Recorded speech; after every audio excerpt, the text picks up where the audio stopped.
This is a Red FM Vancouver podcast. Make sure you hit subscribe for more great content. For further info, log on to redfm.ca. De addiction ਦੀਆਂ ਗੱਲਾਂ ਜਦੋਂ ਚੱਲਦੀਆਂ ਕੋਈ ਵਿਅਕਤੀ ਜਿਹੜਾ ਉਹ ਨਸ਼ੇ ਦੀ ਦਲਦਲ ਦੇ ਵਿੱਚ ਫਸ ਜਾਂਦਾ ਹੈ ਔਰ ਅਸੀਂ ਪਿਛਲੇ ਕੁਝ ਦਿਨਾਂ 'ਚ ਪਿਛਲੇ ਕੁਝ ਸਮੇਂ ਤੋਂ ਦੇਖ ਰਹੇ ਹਾਂ ਕਿ ਬਹੁਤ ਸਾਰੀਆਂ ਐਸੀਆਂ ਖਬਰਾਂ ਆਈਆਂ ਕਿ ਜਦੋਂ ਓਵਰਡੋਜ਼ ਕਰਕੇ ਲੋਕਾਂ ਦੀ ਮੌਤ ਹੋਈ ਹੈ, ਬੇਸ਼ੱਕ ਉਹ ਕਿਸੇ ਵੀ ਰੀਜ਼ਨ ਦੇ ਕਰਕੇ ਰਹੀ ਹੋਵੇ, ਔਰ ਇਹਦੇ 'ਚ ਬਹੁਤ ਸਾਰੇ ਜਿਹੜੇ ਰੀਜ਼ਨ ਰਹੇ ਨੇ, ਬਹੁਤ ਤਰ੍ਹਾਂ ਦੀਆਂ ਡਰੱਗਸ ਜਿਹੜੀਆਂ ਹੋ ਰਹੀਆਂ। ਔਰ ਉਸ ਤੋਂ ਬਾਅਦ ਸਾਡੇ ਮਨ 'ਚ ਆਇਆ ਕਿ ਕਿਉਂਕਿ ਇਹ ਜਾਣਕਾਰੀ ਆਈ ਸੀ ਕਿ ਸਾਊਥ ਏਸ਼ੀਅਨ ਮੂਵ ਨਾਲ ਜੁੜੇ ਜਿਹੜੇ ਲੋਕ ਨੇ ਉਹਨਾਂ ਦੀ ਗਿਣਤੀ 'ਚ ਬਹੁਤ ਜ਼ਿਆਦਾ ਇਜ਼ਾਫਾ ਹੋਇਆ, 255% ਤੋਂ ਜ਼ਿਆਦਾ ਦਾ ਜਿਹੜਾ ਇਜ਼ਾਫਾ ਹੋਇਆ। ਔਰ ਦੋਵੇਂ BC ਮੈਂਟਲ ਹੈਲਥ ਅਤੇ ਐਡਿਕਸ਼ਨਸ ਮਿਨਿਸਟਰ ਜੂਡੀ ਡਾਰਸੀ ਜਿਹੜੇ ਨੇ ਉਹਨਾਂ ਨਾਲ ਵੀ ਗੱਲਬਾਤ ਹੋਈ ਸੀ, ਸਰਕਾਰ ਕੋਲੋਂ ਵੀ ਪੁੱਛਣ ਦੀ ਕੋਸ਼ਿਸ਼ ਕੀਤੀ ਗਈ, ਉਹਨਾਂ ਨੇ ਵੀ ਆਪਣਾ ਪੱਖ ਰੱਖਿਆ ਔਰ ਕਾਫੀ ਕੁਛ ਉਹਨਾਂ ਨੇ ਦੱਸਿਆ। ਪਰ ਉਹਦੇ ਬਾਵਜੂਦ ਜਦੋਂ ਅਸੀਂ ਗਰਾਊਂਡ ਰਿਐਲਿਟੀ ਜਾਣਨ ਦੀ ਕੋਸ਼ਿਸ਼ ਕੀਤੀ, ਲੋਕਾਂ ਤੱਕ ਅਪਰੋਚ ਕਰਨ ਦੀ ਕੋਸ਼ਿਸ਼ ਕੀਤੀ, ਬਹੁਤ ਸਾਰੇ ਲੋਕਾਂ ਨੇ ਆਪਣੀ ਸਟੋਰੀਜ਼ ਦੱਸੀਆਂ। ਪਰ ਜਦੋਂ ਗੱਲ ਆਉਂਦੀ ਸੀ ਕਿ ਤੁਹਾਡੀ ਕੀ ਸਟੋਰੀ ਸ਼ੇਅਰ ਕਰੀਏ ਤਾਂ ਬਹੁਤ ਸਾਰੇ ਲੋਕ ਸੀ ਜਿਹੜੇ ਆਪਣੇ ਪੈਰ ਪਿੱਛੇ ਖਿੱਚ ਲੈਂਦੇ ਸੀ। ਪਰ ਸਰੀ ਦੇ ਇੱਕ ਬਹੁਤ ਹੀ ਅਸੀਂ ਕਹੀਏ ਤਾਂ ਹੌਸਲੇ ਵਾਲੇ ਵਿਅਕਤੀ ਅਮਰਦੀਪ ਸਿੰਘ ਬੈਂਸ, ਸਰਦਾਰ ਅਮਰਦੀਪ ਸਿੰਘ ਬੈਂਸ, ਉਹਨਾਂ ਨਾਲ ਜਦੋਂ ਗੱਲਬਾਤ ਹੋਈ ਤਾਂ ਉਹਨਾਂ ਨੇ ਕਿਹਾ ਕਿ ਪਲੀਜ਼ ਮੇਰੀ ਸਟੋਰੀ ਜਿਹੜੀ ਹੈ ਉਹ ਤੁਸੀਂ ਲੋਕਾਂ ਤੱਕ ਜ਼ਰੂਰ ਦਿਓ ਤਾਂ ਕਿ ਲੋਕਾਂ ਨੂੰ ਪਤਾ ਲੱਗੇ ਕਿ ਮੈਂ ਕਿਸ ਤਰ੍ਹਾਂ ਦੀ ਜਿਹੜੀ ਹੈ ਕਿਸ ਤਰੀਕੇ ਨਾਲ ਇਸ ਦਲਦਲ ਦੇ ਵਿੱਚ ਫਸਿਆ ਔਰ ਕਿਸ ਤਰੀਕੇ ਦੀ ਕੋਸ਼ਿਸ਼ਾਂ ਮੈਂ ਕਰ ਰਿਹਾ ਤੋਂ ਬਾਹਰ ਨਿਕਲਣ ਦੀਆਂ, ਔਰ ਮੈਂ ਬਾਹਰ ਇਹਦੇ ਤੋਂ ਆਉਣਾ ਚਾਹੁੰਦਾ, ਮੇਰੀ ਮਦਦ ਕੀਤੀ ਜਾਵੇ। ਉਹਨਾਂ ਨਾਲ ਮੇਰੀ ਪਿਛਲੇ ਹਫ਼ਤੇ ਗੱਲ ਹੋਈ ਸੀ। ਉਹਨਾਂ ਨੇ ਸ਼ੁਰੂਆਤ ਕੀਤੀ ਆਪਣੇ ਚਾਈਲਡਹੁੱਡ ਤੋਂ ਕਿ ਕਿਸ ਤਰੀਕੇ ਨਾਲ ਜਦੋਂ ਉਹ ਪਿਛੋਕੜ ਉਹਨਾਂ ਨੇ ਆਪਣਾ ਦੱਸਿਆ ਕਿ ਕਿੱਡਾ ਵਧੀਆ ਉਹਨਾਂ ਦਾ ਕਾਰੋਬਾਰ ਸੀ ਔਰ ਕਿਸ ਤਰੀਕੇ ਨਾਲ ਉਹ ਜਦੋਂ ਮਾਈਗਰੇਟ ਹੋਏ, ਇੱਥੇ ਆਏ ਇਮੀਗ੍ਰੇਟ ਹੋ ਕੇ, ਔਰ ਇੱਥੇ ਆਉਣ ਤੋਂ ਬਾਅਦ ਕਿਸ ਤਰੀਕੇ ਨਾਲ ਉਹਨਾਂ ਨੇ ਟੈਕਸੀ ਜਿਹੜੀ ਹੈ ਇੰਡਸਟਰੀ ਉਹਦੇ ਵਿੱਚ ਪੈਰ ਰੱਖਿਆ ਔਰ ਹੌਲੀ ਹੌਲੀ ਜਦੋਂ ਆਦਤ ਉਹਨਾਂ ਦੀ ਸ਼ਰਾਬ ਪੀਣ ਦੀ ਉਹ ਵੱਧਦੀ ਉਹ ਬਿਲਕੁਲ ਆਦੀ ਹੋ ਗਏ। ਔਰ ਉਸ ਤੋਂ ਬਾਅਦ ਜਦੋਂ ਮੈਂ ਉਹਨਾਂ ਨੂੰ ਇਹ ਪੁੱਛਿਆ ਕਿ ਤੁਹਾਨੂੰ ਕਦੋਂ ਪਤਾ ਲੱਗਾ ਕਿ ਤੁਸੀਂ ਆਦੀ ਹੋ ਗਏ ਹੋ ਸ਼ਰਾਬ ਪੀਣ ਦੇ ਔਰ ਤੁਹਾਨੂੰ ਕਿਸ ਤਰ੍ਹਾਂ ਇਹ ਆਦਤ ਜਿਹੜੀ ਆ ਉਹ ਪੈ ਗਈ ਔਰ ਉਸ ਤੋਂ ਬਾਅਦ ਤੁਸੀਂ ਕਿਸੇ ਦੀ ਮਦਦ ਲੈਣ ਦੀ ਕੋਸ਼ਿਸ਼ ਕੀਤੀ, ਤਾਂ ਉਹਨਾਂ ਨੇ ਕਿਹਾ ਕਿ ਮੈਂ ਆਪਣੇ ਪਰਿਵਾਰ ਦਾ ਬਹੁਤ ਧੰਨਵਾਦੀ ਹਾਂ ਜਿਨ੍ਹਾਂ ਨੇ ਹਰ ਜਗ੍ਹਾ ਦੇ ਉੱਤੇ ਮੇਰਾ ਸਾਥ ਦਿੱਤਾ, ਖਾਸ ਕਰ ਉਹਨਾਂ ਦੇ ਪਰਿਵਾਰ ਦੇ ਮੈਂਬਰਸ ਦੇ ਉਹਨਾਂ ਨੇ ਜ਼ਿਕਰ ਕੀਤਾ। ਔਰ ਉਹਨਾਂ ਨੇ ਕਿਹਾ ਕਿ ਪਹਿਲੀ ਵਾਰ ਜਦੋਂ ਮੈਂ ਆਪਣੇ ਪਰਿਵਾਰ ਵਾਲੇ ਮੈਨੂੰ ਲੈ ਕੇ ਗਏ ਡੀ ਐਡਿਕਸ਼ਨ ਸੈਂਟਰ 'ਤੇ, ਮੇਰਾ ਕਿਹੋ ਜਿਹਾ ਐਕਸਪੀਰੀਅੰਸ ਰਿਹਾ ਉਹਦੇ ਬਾਰੇ ਉਹਨਾਂ ਨੇ ਕੀ ਕੁਝ ਕਿਹਾ, ਉਹਨਾਂ ਦੀ ਜ਼ਬਾਨੀ ਸੁਣਦੇ ਹਾਂ। ਇਹ ਪ੍ਰੀ ਟੇਪ ਆਡੀਓ ਹੈ, ਮੈਂ ਚਾਹੂੰਗਾ ਕਿ ਤੁਸੀਂ ਸਾਰੇ ਇਸ ਨੂੰ ਜ਼ਰੂਰ ਸੁਣੋ। ਇਹਦੇ ਜੇ ਮੈਂ ਇਹਦੇ ਕੋਲ ਗਿਆ ਸੀਗਾ ਤਾਂ ਮੈਂ ਕਿਹਾ ਵੀ ਇਹ ਤਾਂ ਡਰੱਗ ਆਪ ਬਹੁਤ ਕਰਦਾ ਸੀਗਾ। ਇਹਨੂੰ ਮੈਂ ਉੱਥੋਂ ਆਪਣੇ ਮੇਨ ਜਿਹੜੀ ਹੈਗੀ ਹੈ ਡੇਵੀ ਸਟਰੀਟ ਤੋਂ ਚੱਕ ਕੇ ਤਾਂ ਉੱਥੇ ਛੱਡਣਾ। ਮੈਂ ਕਿਹਾ ਇਹ ਬੰਦਾ ਕਿੱਦਾਂ ਬਣ ਗਿਆ। ਫਿਰ ਇਹਨੇ ਬਹੁਤ ਕੁਛ ਕੀਤਾ, ਮੈਨੂੰ ਦੱਸਦਾ ਹੁੰਦਾ ਹੈ ਕਈ ਵਾਰੀ। ਮੈਂ ਕੱਲ੍ਹ ਵੀ ਇਹਨੂੰ ਫੋਨ ਕੀਤਾ, ਮੈਂ ਤੇਰੇ ਕੋਲ ਨੂੰ ਆਉਣਾ ਆ ਇੱਦਾਂ ਹੈ ਨਾ, ਮੈਂ ਸ਼ਰਾਬ ਪੀਣ ਨੂੰ ਬਹੁਤ ਲੱਗ ਪਿਆ। ਪਰ ਭਾਜੀ ਉੱਥੇ ਵੀ ਜਾ ਕੇ ਮੈਂ ਦੇਖਿਆ ਇੱਕ ਮੈਂ ਹੀ ਇਨਸਾਨ ਹੁੰਦਾ ਸੀਗਾ। ਭਾਜੀ ਮੈਂ ਉੱਥੇ ਕੋਈ ਨਹੀਂ ਕੰਮ ਸਿੱਖਿਆ। ਅੱਛਾ ਜੀ। ਉੱਥੇ ਤੁਸੀਂ ਨਸ਼ਾ ਛਡਾਊ ਕਹਿੰਦੇ ਆ ਨਾ ਜੀ, ਅਤੇ ਨਸ਼ਾ ਛਡਾਊ ਦੇ ਵਿੱਚ ਇਹ ਗੱਲ ਆ ਜਾਂਦੀ ਆ ਕਿ ਭਾਅ ਜੀ ਨਸ਼ਾ ਤਾਂ ਇੱਕ ਰੋਟੀ ਦਾ ਵੀ ਹੁੰਦਾ, ਨਸ਼ਾ ਸ਼ਰਾਬ ਪੀਣ ਦਾ ਵੀ ਹੁੰਦਾ। ਉੱਥੇ ਮੈਂ ਸਾਰੇ ਹੀ ਜਾਣੇ ਸਿਗਰਟਾਂ ਪੀਂਦੇ ਆ, ਫਿਰ ਤੰਬਾਕੂ ਖਾਂਦੇ ਆ। ਮੈਂ ਇੱਕ ਇਨਸਾਨ ਸੀਗਾ, ਨਾ ਮੈਂ ਕਿਸੇ ਚੀਜ਼ ਨੂੰ ਟੱਚ ਕਰਦਾ ਸੀਗਾ ਇੱਦਾਂ ਦੀ, ਨਾ ਸਿਗਰਟ, ਨਾ ਮੈਂ ਹੋਰ ਕੋਈ ਨਸ਼ੇ ਦੀ ਵਰਤੋਂ ਨਹੀਂ ਕੀਤੀ। ਅਤੇ ਉੱਥੇ ਰੋਕਦੇ ਨਹੀਂ ਸੀ ਲੋਕਾਂ, ਜਿਹੜੇ ਲੋਕ ਇੱਦਾਂ ਸਿਗਰਟ ਪੀਂਦੇ ਸੀ? ਮੈਂ ਇਹਦਾ ਕੀ ਕਹਿ ਸਕਦਾ। ਨਹੀਂ ਮਤਲਬ ਉੱਥੇ ਜਿਹੜੇ ਕਿੰਨੇ ਕੁ ਲੋਕ ਹੁੰਦੇ ਸੀ ਜਿਹੜੇ ਇਹਨਾਂ ਦੇ? ਸਾਰੇ। ਅੱਛਾ, ਸਾਰੇ ਪੀਂਦੇ ਆ। ਮੈਂ ਤੁਹਾਨੂੰ ਦਿਖਾ ਦਿੰਦਾ ਹੁਣੇ, ਇੱਥੇ ਤੁਸੀਂ ਜਾ ਕੇ ਦੇਖੋ। ਇਸੇ ਕਰਕੇ ਮੇਰਾ ਮਨ ਭਟਕ ਗਿਆ ਫਿਰ ਨਹੀਂ ਮੈਂ ਤੁਹਾਡੀ ਸੰਸਥਾ ਦੇ ਵਿੱਚ ਆਉਣਾ। ਕੱਲ੍ਹ ਵੀ ਮੈਂ ਇਹ ਗੱਲ ਕੀਤੀ ਸੀਗੀ, ਮੇਰੀ ਇਹੀ ਸੀਗੀ ਜਦੋਂ ਜਹਿਦ ਪਈ ਜਿਹੜਾ ਜੇ ਤੁਸੀਂ ਸ਼ਰਾਬ ਛਡਾਉਣੀ ਆ, ਨਸ਼ਾ ਤੁਸੀਂ ਛਡਾਉਂਦੇ ਆ, ਉੱਥੇ ਭਾਜੀ ਫਿਰ ਇਹ ਗੋਲੀਆਂ ਖਾਂਦੇ ਆ, ਲੈ ਕੇ ਜਾਂਦੇ ਆ ਤੁਹਾਨੂੰ ਫਾਰਮੇਸੀ 'ਤੇ। ਮੈਨੂੰ ਤਾਂ ਇੱਦਾਂ ਲੱਗਦਾ ਹੈ ਭਾਜੀ ਕਿ ਉਹ ਕਿੱਥੇ ਦੂਰ ਤੱਕ ਲੈ ਕੇ ਜਾਂਦੇ ਆ। ਇਹ ਉਹ ਉੱਥੇ ਆਪਣੇ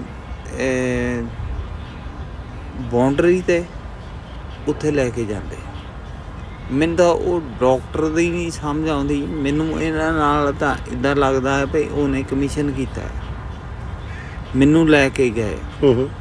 ਮੈਂ ਕਿਹਾ ਮੈਂ ਜਾਣਾ ਨਹੀਂ ਚਾਹੁੰਦਾ, ਮੈਂ ਇੱਦਾਂ ਕਦੀ ਵੀ ਇਹ ਦਵਾਈਆਂ ਦੇ ਹੱਕ ਦੇ ਵਿੱਚ ਨਹੀਂ ਹੈਗਾ। ਉੱਥੇ ਜਾ ਕੇ ਕੀ ਕਰਦੇ? ਉੱਥੇ ਐਵੇਂ ਤੁਹਾਨੂੰ ਲੈ ਜਾਂਦੇ ਆ, ਅੰਦਰ ਬਾੜ ਦਿੰਦੇ ਆ। ਫਿਰ ਤੁਹਾਨੂੰ ਇਹਨਾਂ ਨੇ, ਮੈਨੂੰ ਨਹੀਂ ਇਹ ਸਮਝ ਲੱਗੀ, ਮੇਰੇ ਦਿਮਾਗ ਦੇ ਵਿੱਚ ਨਹੀਂ ਆ ਰਿਹਾ ਅਜੇ ਤਾਂ। 6 7 ਜਾਣੇ ਲੈ ਕੇ ਜਾਂਦੇ ਉੱਥੇ। ਉਹ ਪਤਾ ਨਹੀਂ ਡਾਕਟਰ ਕੀ ਕਰਦੀ ਆ, ਉੱਥੇ ਪੁੱਛਦੀ ਆ ਉਹ, ਯਾਰ ਮੈਨੂੰ ਇੱਕ ਕਿਹੜੀ ਦਵਾਈ ਜਿਹੜੀ ਤੁਹਾਨੂੰ ਸ਼ਰਾਬ ਤੋਂ ਛੁਟਕਾਰਾ ਪਾਉਂਦੀ ਆ, ਉਹ ਕੀ, ਉਹਦਾ ਨਾਂ ਕੀ ਹੁੰਦਾ? ਮੇਰੇ ਏਜੰਟ ਨੇ ਉਹ ਤੁਹਾਨੂੰ ਦਿੰਦੇ ਆ ਦਵਾਈ ਐਵੇਂ ਤਾਂ ਇੱਥੇ ਉਹੀ ਖਾਈ ਜਾਂਦੇ, ਗੋਲੀਆਂ ਫੱਕੀ ਜਾਂਦੇ ਆ। ਮੈਂ ਇਹਨਾਂ ਨੂੰ ਪੁੱਛਿਆ ਇੱਦਾਂ, ਮੈਂ ਜਿਹੜਾ ਇੱਥੇ ਸੁਪਰਵਾਈਜ਼ਰ ਸੀਗਾ ਉਹਦਾ ਨਾਂ ਹੈਗਾ ਆ, ਉਹ ਵੀ ਆਪ ਵੀ ਖਾਂਦਾ ਸਵੇਰ ਨੂੰ। ਅੱਛਾ। ਫੱਕਾ ਮਾਰਨਾ, ਖਾ ਲੈਣਾ। ਮੈਂ ਦੇਖਦਾ ਰਹਿੰਦਾ ਸੀਗਾ। ਫਿਰ ਉਹਦੀ ਉੱਚੀ ਆਵਾਜ਼ ਇੰਨੀ ਹੁੰਦੀ ਸੀਗੀ ਕਿ ਉਹਨੂੰ ਪਤਾ ਨਹੀਂ ਲੱਗਦਾ ਸੀ ਮੈਂ ਕੀ ਕਹਿਣਾ। ਮੈਂ ਇੱਕ ਭਲਾ ਮਾਨਸ ਇਨਸਾਨ ਹੈ, ਇਨਸਾਨੀ ਤੌਰ 'ਤੇ ਮੇਰੇ ਕੋਲ ਉੱਚੀ ਨਹੀਂ ਬੋਲ ਹੋ ਸਕਦਾ। ਉਹਨੇ ਇੰਨਾ ਗੋਲੀਆਂ ਖਾ ਕੇ ਉੱਚੀ ਬੋਲਣਾ,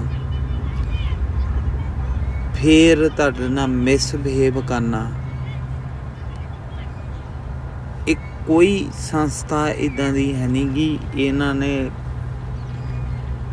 ਜੋ ਵੀ ਬਣਾਇਆ ਟਕਵੰਜ ਬਣਾਏ ਹੋ ਆ, ਇਹਨਾਂ ਨੂੰ ਗੌਰਮੈਂਟ ਪੈਸੇ ਦਿੰਦੀ ਆ।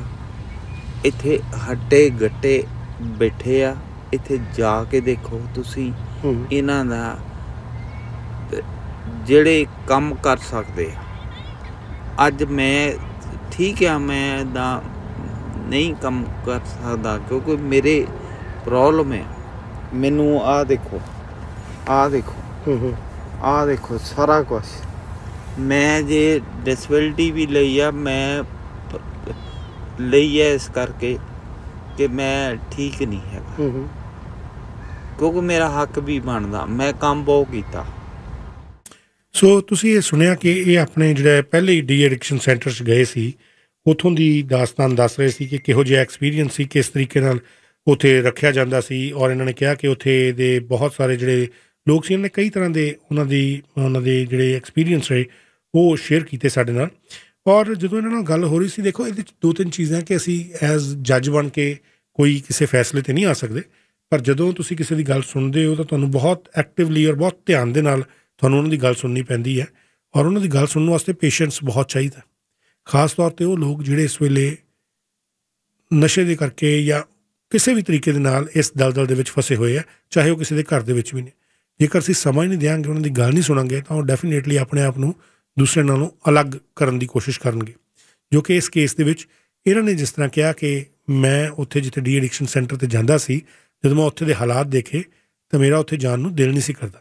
ਉਹ ਕਿਸ ਤਰ੍ਹਾਂ ਦੇ ਮਿਸਬਿਹੇਵ ਦੀ ਉਹ ਗੱਲ ਕਰਨਾ ਚਾਹੁੰਦੇ ਸੀ, ਕਿਸ ਤਰ੍ਹਾਂ ਦੇ ਮਿਸਬਿਹੇਵ ਦੀ ਉਹ ਗੱਲ ਉਹਨਾਂ ਨੇ ਸਾਨੂੰ ਦੱਸੀ ਕਿ ਕਈ ਵਾਰ ਕੁਝ ਲੋਕ ਜਿਹੜੇ ਨੇ ਆਪਣੇ ਨਾਲ ਹੋਇਆ ਜਿਹੜਾ ਬੁਰਾ ਵਤੀਰਾ ਹੁੰਦਾ, ਉਹਨਾਂ ਨਾਲ ਜਿਸ ਤਰੀਕੇ ਦੀ ਮਿਸਬਿਹੇਵ ਕੀਤਾ ਗਿਆ ਹੁੰਦਾ, ਉਹਨੂੰ ਮਹਿਸੂਸ ਤਾਂ ਕਰ ਸਕਦੇ ਨੇ, ਪਰ ਜਦੋਂ ਇਸ ਤਰ੍ਹਾਂ ਦੀ ਕੰਡੀਸ਼ਨ ਦੇ ਵਿੱਚ ਲੋਕ ਹੁੰਦੇ ਨੇ, ਉਹ ਫਿਰ ਸ਼ਬਦਾਂ 'ਚ ਬਿਆਨ ਕਰਨਾ ਉਹਨਾਂ ਲਈ ਬਹੁਤ ਔਖਾ ਹੋ ਜਾਂਦਾ। ਔਰ ਦੂਸਰਾ ਬੰਦਾ ਜਿਹੜਾ ਹੈ ਸੁਣਨ ਵਾਲਾ, ਉਹ ਕਈ ਵਾਰੀ ਇਹ ਸਮਝਦਾ ਕਿ ਸ਼ਾਇਦ ਇਹ ਵੈਸੇ ਗੱਲਾਂ ਕਰ ਰਿਹਾ। ਪਰ ਅਸੀਂ ਕਿਸੇ ਸਿੱਧੇ ਤੌਰ 'ਤੇ ਨਤੀਜੇ 'ਤੇ ਤਾਂ ਨਹੀਂ ਪਹੁੰਚਣਾ ਚਾਹੁੰਦੇ, ਪਰ ਇਹ ਜ਼ਰੂਰ ਹੈ ਕਿ ਜੋ ਮਿਸਟਰ ਬੈਂਸ ਨੇ ਦੱਸਿਆ ਕਿ ਉੱਥੋਂ ਦੇ ਸਟਾਫ ਦਾ ਰਵੱਈਆ ਕਿਹੋ ਜਿਹਾ ਸੀ, ਉਹ ਤੁਹਾਡੇ ਨਾਲ ਸਾਂਝਾ ਕਰਦੇ ਹਾਂ। ਤੁਸੀਂ ਮੈਨੂੰ ਬੈਂਸ ਸਾਹਿਬ ਦੱਸੋ, ਕਿੱਦਾਂ ਦਾ ਮਿਸਬਿਹੇਵ ਕਰਦੇ ਸੀ ਉੱਥੇ ਜਦੋਂ ਤੁਸੀਂ ਗਏ? ਤੁਸੀਂ ਕਿਹਾ ਉੱਚਾ ਬੋਲਦੇ ਸੀ, ਹੋਰ ਮਿਸਬਿਹੇਵ ਕਿੱਦਾਂ ਕਰਦੇ ਸੀ? ਇਹ ਭਾਜੀ ਉੱਥੇ ਨਹੀਂ, ਦੇਖੋ ਤੁਸੀਂ ਸ਼ਰਾਬ ਚਾਹੁੰਦੇ ਆ ਛੱਡਣ ਵਾਸਤੇ। ਉੱਥੇ ਤਾਂ ਆਪ ਨਸ਼ਾ ਸਾਰੇ ਕਰਨ ਡਏ ਹੋ, ਸ਼ਰਾਬ ਕੀ ਛਡਾਉਣੀ ਆ। ਨਹੀਂ ਪਰ ਮਿਸਬਿਹੇਵ ਕਿੱਦਾਂ, ਮਤਲਬ ਕਿ ਉੱਥੇ ਕਿਸੇ ਨਾਲ ਬੁਰਾ ਬੋਲਦੇ ਆ, ਕਿਸੇ ਨੂੰ ਉੱਚਾ ਨੀਵਾਂ ਬੋਲਦੇ ਆ। ਦੇਖੋ ਭਾਜੀ, ਅਸੀਂ ਖੁਰਾਕ ਪੂਰੀ ਦਿੰਦੇ ਆ। ਦੇਖੋ ਖੁਰਾਕ ਪੂਰੀ ਦਿੰਦੇ ਆ, ਇੱਦਾਂ ਨਹੀਂ ਮੈਂ ਕਹਿੰਦਾ ਵੀ ਮੈਂ ਜਿੱਥੇ ਰਿਹਾ ਹੈ ਨਾ ਉਹ ਬਹੁਤ ਮੇਰਾ ਤਾਂ ਇੱਜ਼ਤ ਮਾਣ ਕਰਦੇ ਸੀਗੇ, ਕਿਉਂਕਿ ਮੈਂ ਥੋੜ੍ਹਾ ਜਿਹਾ ਬਜ਼ੁਰਗ ਵੀ ਹੈਗਾ। ਪਰ ਭਾਜੀ ਜਿਹੜਾ ਇੱਥੋਂ ਘਰੋਂ ਉੱਠ ਕੇ ਉੱਥੇ ਜਾਂਦਾ ਹੈ, ਉਹਨੂੰ ਪਿਆਰ ਦੀ ਲੋੜ ਹੁੰਦੀ ਹੈ। ਜਿਹੜਾ ਇੱਥੇ ਸੁਪਰਵਾਈਜ਼ਰ ਹੈ, ਉਹਨੂੰ ਇੰਨੀ ਅਕਲ ਹੋਣੀ ਚਾਹੀਦੀ ਆ ਕਿ ਇਹ ਬੰਦਾ ਇਨਸਾਨ, ਇਹ ਦੁਖੀ ਆਇਆ, ਉਹਨੂੰ ਪਿਆਰ ਦਿਓ। ਪਿਆਰ ਨਹੀਂ ਦਿੰਦੇ, ਉੱਬੜ ਬੋਲਦੇ ਆ। ਜੇ ਮੈਂ ਡਾਕਟਰ ਦੇ ਜਾਣਾ ਹੈ, ਮੇਰੀ ਅਪੁਆਇੰਟਮੈਂਟ ਹੈ, ਉਹਨੂੰ ਬੋਲਣਾ ਹੀ ਨਹੀਂ ਆਉਂਦਾ। ਉਹਨੂੰ ਸਿਖਾਉਣਾ ਚਾਹੀਦਾ ਇਹਨਾਂ ਨੂੰ, ਜਿਹੜੇ ਇਹਨੇ ਆਪਣੇ ਰਿਕਵਰੀ ਹੈਗੀ ਆ, ਉਹਨੂੰ ਸਿਖਾਉਣਾ ਚਾਹੀਦਾ ਹੈ ਸੁਪਰਵਾਈਜ਼ਰ ਨੂੰ ਵੀ ਤੂੰ ਟ੍ਰੀਟਮੈਂਟ ਕਿੱਦਾਂ ਕਰਨੀ, ਡੀਲ ਕਿੱਦਾਂ ਕਰਨਾ, ਗੱਲ ਕਿੱਦਾਂ ਕਰਨੀ। ਹਾਂ, ਇਹ ਮੈਂ ਉਹਨੂੰ ਕੁੱਤਾ ਕਹਿਣਾ ਹੋਣਾ ਇਸ ਵੇਲੇ। ਬਹੁਤ ਪੁੱਠਾ ਬੋਲਦੇ ਆ, ਪੁੱਠਾ ਬੋਲਦਾ ਹਮੇਸ਼ਾ ਹੀ ਇੱਦਾਂ। ਜਿੰਨੇ ਵੀ ਉੱਥੇ ਜਾਂਦੇ ਪੇਸ਼ੈਂਟ, ਉਹਨਾਂ ਨੂੰ ਮਤਲਬ ਉਹਨਾਂ ਦੀ ਮੈਨੂੰ ਨਹੀਂ ਪਤਾ, ਮੇਰੇ ਨਾਲ ਜੋ ਹੋਇਆ ਹੈ ਤਾਂ ਨਾ ਜੀ, ਮੈਂ ਕਿਸੇ ਬਾਰੇ ਨਹੀਂ ਕਹਿੰਦਾ। ਜਿਹੜਾ ਉਹਦਾ ਬਣ ਜਾਂਦਾ ਚੇਲਾ, ਜਿਹੜੀ ਉਹਦੀ ਆਓ ਭਗਤ ਕਰਦਾ ਹੈ,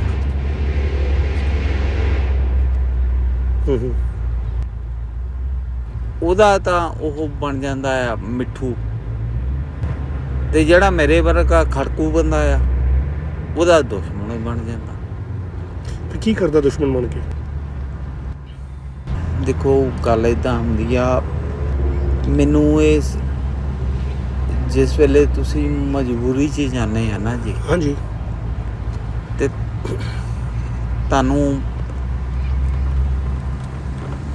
ਜਿਸ ਵੇਲੇ ਇਨਸਾਨ ਕਹਿੰਦੇ ਹੁੰਦੇ ਆ ਨਾ, ਘਰੋਂ ਧੱਕਿਆ ਬਾਹਰ ਨੂੰ ਕੱਢਦੇ ਆ, ਉਸ ਵੇਲੇ ਸਹਾਇਤਾ ਦੀ ਲੋੜ ਹੁੰਦੀ ਹੈ। ਉਹ ਸਹਾਇਤਾ ਕਈ ਵਾਰੀ ਨਹੀਂ ਮਿਲਦੀ। ਤੁਹਾਨੂੰ ਗਿਆ ਨੂੰ ਪਿਆਰ ਚਾਹੀਦਾ, ਉਹ ਪਿਆਰ ਨਹੀਂ ਮਿਲਦਾ। ਕਿਉਂਕਿ ਇਹ ਟ੍ਰੇਨਡ ਬੰਦੇ ਚਾਹੀਦੇ ਆ ਉਸ ਸੰਸਥਾ ਦੇ ਵਿੱਚ, ਨਾ ਕਿ ਉਹ ਬੰਦੇ ਚਾਹੀਦੇ ਆ ਕਿ ਜਿਹੜੇ ਤੁਹਾਡੇ ਨਾਲ ਟ੍ਰੀਟ ਜਿਹੜਾ ਕਰਨਾ ਆ ਉਹ ਨਹੀਂ ਗੁੱਡ ਕਰਨਾ।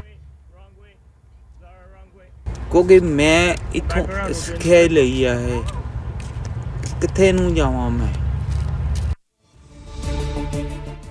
ਸੋ ਇਹਦੇ 'ਚ ਉਹਨਾਂ ਨੇ ਦੱਸਿਆ ਕਿ ਕਿਸ ਤਰੀਕੇ ਨਾਲ ਜਿਹੜਾ ਸਟਾਫ ਹੈ ਉਹਦਾ ਵਤੀਰਾ ਰਿਹਾ ਉਹਨਾਂ ਦੇ ਨਾਲ। ਔਰ ਉਹਨਾਂ ਨੇ ਉਸ ਤੋਂ ਬਾਅਦ ਇਹਨਾਂ ਨੂੰ ਮੈਂ ਪੁੱਛਿਆ ਕਿ ਤੁਸੀਂ ਨਸ਼ਾ ਛੱਡਣ ਵਾਸਤੇ ਕਿਸ ਤਰੀਕੇ ਨਾਲ ਕੋਸ਼ਿਸ਼ ਕੀਤੀ, ਤੁਹਾਡੀ ਵਿਲ ਪਾਵਰ ਕਿੰਨੀ ਕੁ ਸਟਰੋਂਗ ਸੀ, ਤੁਸੀਂ ਕਿੰਨੀ ਕੁ ਕੋਸ਼ਿਸ਼ ਕੀਤੀ, ਕਿੰਨਾ ਕੁ ਜ਼ਰੂਰਤ ਹੈ ਇਸ ਵੇਲੇ। ਇਹ ਜਿਹੜਾ ਹੁਣ ਅਗਲਾ ਸਵਾਲ ਹੈ ਇਹਦੇ 'ਚ ਇਹ ਵੀ ਹੈ ਕਿ ਸੈਂਟਰਸ ਜਿਹੜੇ ਨੇ ਉਹਨਾਂ ਨੂੰ ਕਿਸ ਗੱਲ 'ਤੇ ਧਿਆਨ ਆਪਣਾ ਕੇਂਦਰਿਤ ਕਰਨ ਦੀ ਜ਼ਰੂਰਤ ਹੈ, ਕਿਉਂਕਿ ਵਿਲ ਪਾਵਰ ਸਟਰੋਂਗ ਕਰਨ ਵਾਸਤੇ ਤੁਹਾਨੂੰ ਦੂਸਰੇ ਦਾ ਯਕੀਨ ਵੀ ਜਿੱਤਣਾ ਪੈਂਦਾ, ਦੂਸਰੇ ਨਾਲ ਪਿਆਰ ਮੁਹੱਬਤ ਨਾਲ ਬੋਲਣਾ ਵੀ ਪੈਂਦਾ, ਉਹਦੀ ਗੱਲ ਸੁਣਨੀ ਵੀ ਪੈਂਦੀ ਹੈ। ਪ੍ਰੋਗਰਾਮ ਵਿੱਚ ਇਸ ਗੱਲਬਾਤ ਦਾ ਜਿਹੜਾ ਹਿੱਸਾ ਤੁਸੀਂ ਹੁਣ ਸੁਣਨ ਜਾ ਰਹੇ ਹੋ, ਉਹਦੇ 'ਚ ਵਿਲ ਪਾਵਰ ਦੇ ਨਾਲ ਨਾਲ ਮਿਸਟਰ ਬੈਂਸ ਨੇ ਆਪਣੇ ਇੱਕ ਦੋਸਤ ਦੀ ਕਹਾਣੀ ਵੀ ਸਾਂਝੀ ਕੀਤੀ ਕਿ ਕਿਸ ਤਰੀਕੇ ਨਾਲ ਇਸੇ ਦਲਦਲ 'ਚ ਫਸੇ ਹੋਏ ਉਹਨਾਂ ਨੂੰ ਆਪਣੇ ਇੱਕ ਦੋਸਤ ਦੀ ਮਦਦ ਕਰਨਾ ਭਾਰੀ ਪੈ ਗਿਆ। ਇਹਦੇ 'ਚ ਉਹਨਾਂ ਨੇ ਇੱਕ ਪੁਲਿਸ ਦੀ ਇਨਵੋਲਵਮੈਂਟ ਦਾ ਜ਼ਿਕਰ ਵੀ ਕੀਤਾ ਹੈ, ਉਹ ਸੁਣਦੇ ਹਾਂ। ਬੈਂਸ ਸਾਹਿਬ, ਹੁਣ ਤੁਹਾਡੇ ਘਰ ਦੇ ਕਹਿੰਦੇ ਕਿ ਤੁਸੀਂ ਦੁਆਰਾ ਜਾਓ ਉੱਥੇ ਜਿਹੜੇ ਨਸ਼ਾ ਛਡਾਊ ਕੇਂਦਰ ਹੈ ਉਹਨਾਂ 'ਚ। ਨਹੀਂ, ਮੈਨੂੰ ਮੈਂ ਖੁਦ ਆਪ ਛੱਡ ਸਕਦਾ ਹਾਂ, ਮੇਰੇ 'ਚ ਬਿਲ ਪਾਵਰ ਹੋਣੀ ਚਾਹੀਦੀ ਆ। ਮੈਂ ਦੇਖੋ ਆਪਣੇ ਤੁਸੀਂ ਬਹੁਤ ਗੁੱਡ ਬੰਦੇ ਮੈਨੂੰ ਮਿਲੇ ਆ। ਨਸ਼ਾ ਛੁਡਾਓ ਕੇਂਦਰ ਦੇ ਵਿੱਚ ਮੈਂ ਆਪ ਇੱਕ ਖੁੱਲ੍ਹਣਾ ਦਿਲ ਕਰਦਾ, ਮੈਂ ਖੁੱਲ੍ਹਾਂ ਇਹਦਾ ਨਾ। ਉੱਥੇ ਪਿਆਰ ਚਾਹੀਦਾ, ਪਿਆਰ ਦੇਵੋ, ਇਹ ਚੀਜ਼ ਮਜਬੂਰੀ ਨਾਲ ਨਹੀਂ ਕੋਈ ਛੱਡ ਸਕਦਾ ਕਿ ਇਹ ਇੱਥੇ ਤੈਨੂੰ ਜਾਣਾ ਪੈਣਾ ਆ, ਇੱਥੇ ਤੇਰੇ ਛੜਾ ਦੇਣਾ। ਇਹ ਤੁਹਾਡਾ ਅੰਦਰੋਂ ਮਨ ਜਿੰਨਾ ਚਿਰ ਨਹੀਂ ਮੰਨਦਾ, ਤੁਸੀਂ ਜੋ ਮਰਜ਼ੀ ਕਿਸੇ ਨੂੰ ਕਹੀ ਜਾਓ, ਮੇਰੇ ਵਰਗੇ ਨੂੰ ਤੁਸੀਂ ਜੋ ਮਰਜ਼ੀ ਕਹੀ ਜਾਓ, ਮੈਂ ਤਾਂ ਤੁਹਾਨੂੰ ਮੈਂ ਹਾਂ ਕਹੀ ਜਾਂਦਾ, ਮੈਂ ਫਿਰ ਉਸੇ ਪਾਸੇ ਲੱਗ ਜਾਣਾ। ਹੁਣ ਮੈਂ ਗੁਰਦੁਆਰਾ ਸਾਹਿਬ ਮੈਂ ਚਲੇ ਜਾਂਦਾ ਸੀ, ਮੈਂ ਥੋੜ੍ਹੇ ਜਿਹੇ ਤੋਂ ਬੰਦ ਕਰ ਦਿੱਤਾ। ਨਹੀਂ, ਮੈਂ ਇੱਕ ਮਨ ਦੇ ਵਿੱਚ ਬਣਾ ਲਈ ਸੀਗੀ ਕਿ ਮੈਂ ਗੁਰਦੁਆਰਾ ਸਾਹਿਬ ਜਾਇਆ ਕਰਨਾ। ਮੈਂ ਗੁਰੂ ਘਰ ਸਵੇਰ ਨੂੰ ਉੱਠ ਕੇ, ਮੇਰੇ ਕੋਲ ਲਾਇਸੈਂਸ ਨਹੀਂ ਸੀਗਾ, ਹੁਣ ਤਾਂ ਮੇਰੇ ਕੋਲ ਲਾਇਸੈਂਸ ਵੀ ਆ ਗਿਆ ਹੈ।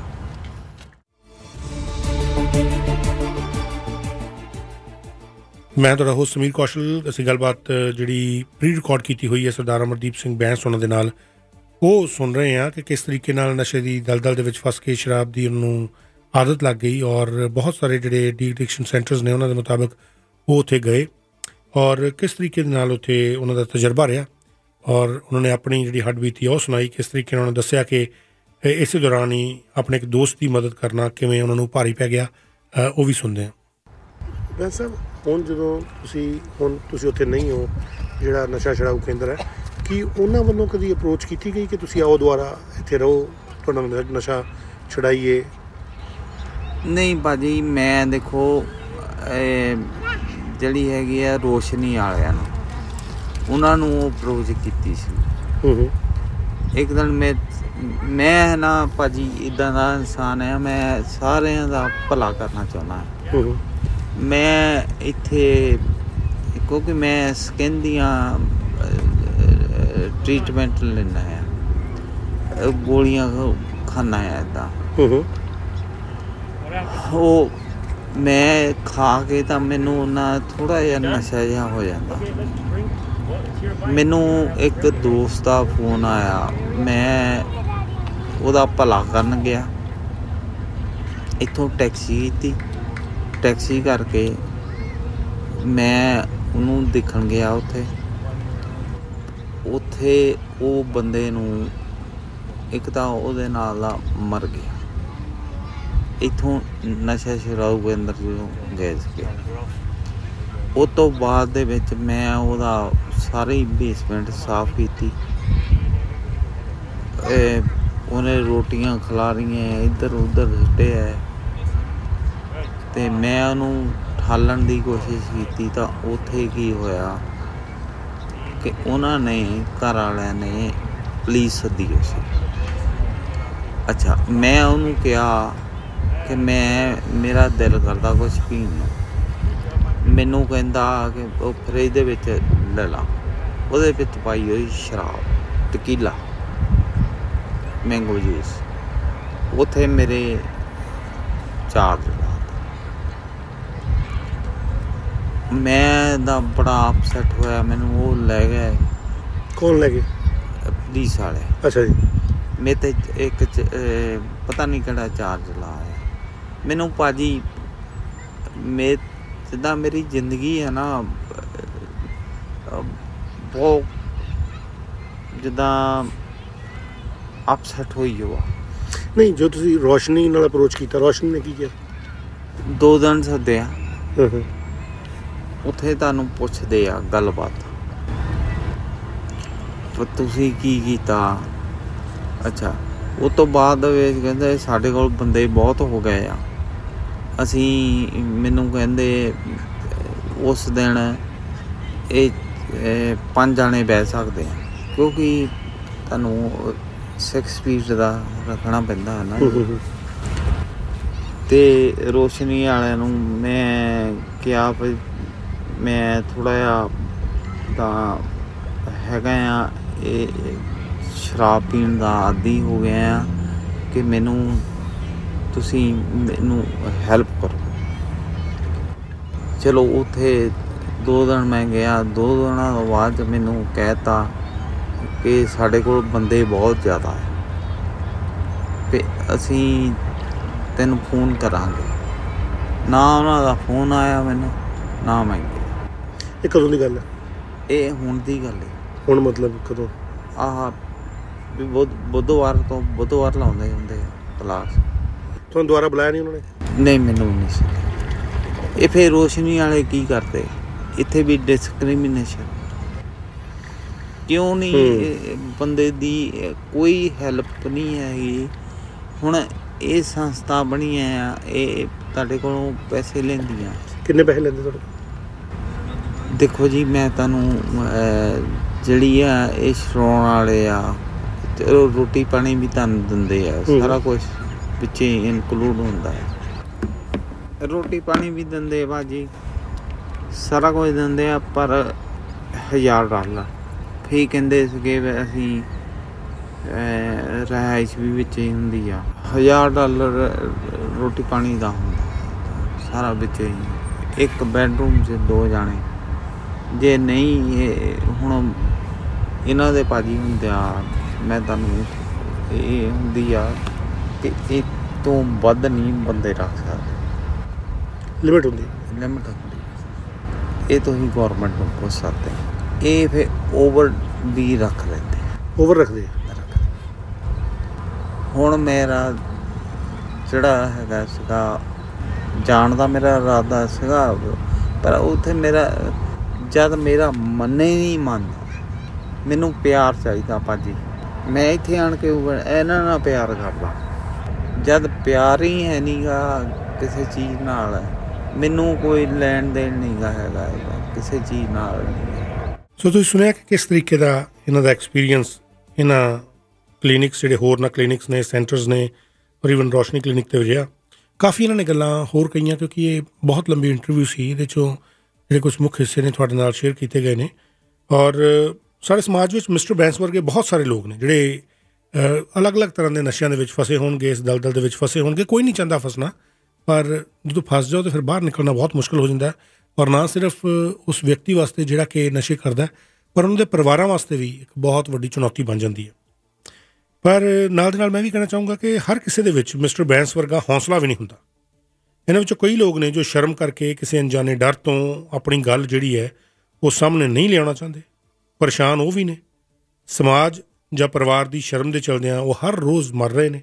ਸਰਕਾਰਾਂ ਆਪਣੇ ਵੱਲੋਂ ਕੋਸ਼ਿਸ਼ਾਂ ਕਰ ਰਹੀਆਂ ਨੇ, ਪਰ ਕੀ ਉਹ ਕੋਸ਼ਿਸ਼ਾਂ ਕਾਫੀ ਨੇ? ਹੋਰ ਕੀ ਕੀਤਾ ਜਾ ਸਕਦਾ? ਸਰਕਾਰ ਤੋਂ ਹੋਰ ਕੀ ਉਮੀਦਾਂ ਨੇ? ਇਸ ਬਾਰੇ ਅਸੀਂ ਮਿਸਟਰ ਬੈਂਸ ਤੋਂ ਵੀ ਪੁੱਛਿਆ।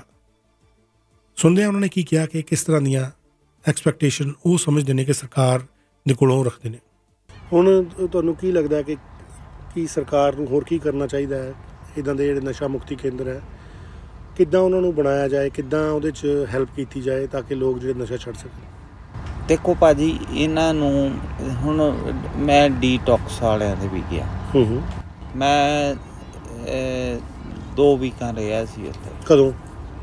ਇਹ ਲੌਂਗ ਟਾਈਮ। ਅੱਛਾ ਜੀ। ਮੈਨੂੰ ਹੁਣ ਯਾਦ ਨਹੀਂ। ਅੱਛਾ ਜੀ। ਕਦੋਂ ਮੈਂ ਰਿਹਾ ਸੀਗਾ। ਇਹਨਾਂ ਨੂੰ ਜਿਹੜੀ ਹੈਗੀ ਗੌਰਮੈਂਟ ਹੈਗੀ ਆ ਨਾ, ਇਹਨਾਂ ਨੂੰ ਹੁਣ ਜਿੰਨੇ ਭਾਜੀ ਹੈਗੇ ਆ ਡਾਊਨ ਟਾਊਨ ਦੇ ਵਿੱਚ, ਇਹ ਚਲੋ ਅਸੀਂ ਤਾਂ ਨੋਰਮਲ ਆ। ਜਿਹੜੇ ਨਸ਼ਾ ਖਾਂਦੇ ਆ, ਹੁਣ ਉਹਨਾਂ ਦਾ ਮੈਂ ਤਾਂ ਕੋਈ ਅੰਤ ਹੀ ਨਹੀਂ ਦੇਖ ਸਕਦਾ। ਉਹ ਮੈਂ ਕਈ ਵਾਰੀ ਟੈਕਸੀ ਦੇ ਵਿੱਚ ਜਿੱਦਾਂ ਮਰਿਆ ਬੰਦਾ ਨਹੀਂ ਹੁੰਦਾ, ਸਾਰਾ ਕੁਛ ਖਤਮ ਹੋ ਗਿਆ, ਉਹ ਵੀ ਉੱਥੇ ਹੈਗੇ ਆ। ਹਾਂ, ਮੈਂ ਇਹ ਗੌਰਮੈਂਟ ਨੂੰ ਕਹਿਣਾ ਚਾਹੁੰਦਾ ਹਾਂ, ਹਰ ਇਨਸਾਨ ਦੀ ਇਹਨਾਂ ਨੂੰ ਚੰਗੇ ਸੰਸਥਾ ਚਾਹੀਦੀਆਂ ਜਿੱਥੇ ਪਿਆਰ ਹੋਣਾ ਚਾਹੀਦਾ ਹੈ। ਜਿਹੜੇ ਆ ਖੋਲ੍ਹੇ ਹੋ ਆ, ਜਿੱਦਾਂ ਜਿੱਥੇ ਮੈਂ ਗਿਆ, ਇੱਦਾਂ ਦੇ ਨਹੀਂ ਚਾਹੀਦੇ। ਇਹ ਗੌਰਮੈਂਟ ਦੇ ਅੰਡਰ ਚਾਹੀਦੇ। ਉਹੋ ਹੀ ਬਗੈਰ ਕਿਸੇ ਫੀਸ ਤੋਂ ਬਗੈਰ ਚਾਹੀਦੇ ਆ। ਹੁਣ ਉੱਥੇ ਕੀ ਹੁੰਦਾ ਆ, ਮੈਂ ਸ਼ਰਾਬ ਪੀਂਦਾ ਜਾਂ ਮੈਂ ਡਰੱਗ ਕਰਦਾ, ਉਸ ਥਾਂ ਦੇ ਉੱਤੇ ਮੈਂ ਹੱਟੇ ਗੱਟੇ ਦੇਖੇ ਜਿਹੜੇ ਕੰਮ ਵੀ ਕਰਦੇ ਆ, ਚਲੋ ਆਪਣਾ ਨਸ਼ਾ ਵੀ ਛੱਡ ਦਿੱਤਾ, ਫਿਰ ਗੌਰਮੈਂਟ ਨੂੰ ਵੀ ਖਾਈ ਜਾਂਦੇ ਆ।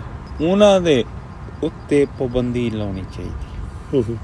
ਹਾਂ, ਇਹ ਗੱਲ ਹੈਗੀ ਜ਼ਰੂਰ ਕਿ ਜਿਹੜਾ ਇਨਸਾਨ ਨੂੰ ਲੋੜ ਹੈਗੀ ਆ ਉਹਨਾਂ ਨੂੰ ਉਹ ਰੱਖਣ।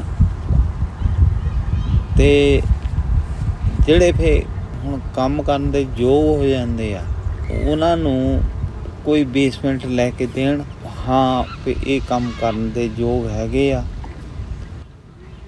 ਉੱਥੇ ਤਾਂ ਉੱਦਾਂ ਹੀ ਲਈ ਜਾਂਦੇ ਪੈਸੇ, ਜਿਨ੍ਹਾਂ ਨੂੰ ਖੁਦ ਮੈਂ ਜਾਣਦਾ, ਜਿਨ੍ਹਾਂ ਨੂੰ ਕੋਈ ਬਿਮਾਰੀ ਨਹੀਂ ਲੱਗੀ ਆ, ਉਹ ਤਾਂ ਉੱਦਾਂ ਹੀ ਪੈਸੇ ਲਈ ਜਾਂਦੇ। ਇੱਥੇ ਮੈਂ ਸ਼ੋਅ ਕਰ ਦਿੰਦਾ, ਤੁਸੀਂ ਜਾ ਕੇ ਦੇਖੋ, ਇੰਟਰਵਿਊ ਕਰਕੇ ਦੇਖੋ ਇਨਸਾਈਡ। ਤੇ ਮੈਂ ਸਾਹਿਬ ਤੁਹਾਡਾ ਬਹੁਤ ਬਹੁਤ ਧੰਨਵਾਦ ਹੈ ਜੀ। Thank you for listening to another Red FM podcast. Don't forget to hit subscribe and check out our Red FM Canada YouTube channel. For further info, log on to our Red FM social media platforms or visit redfm.ca.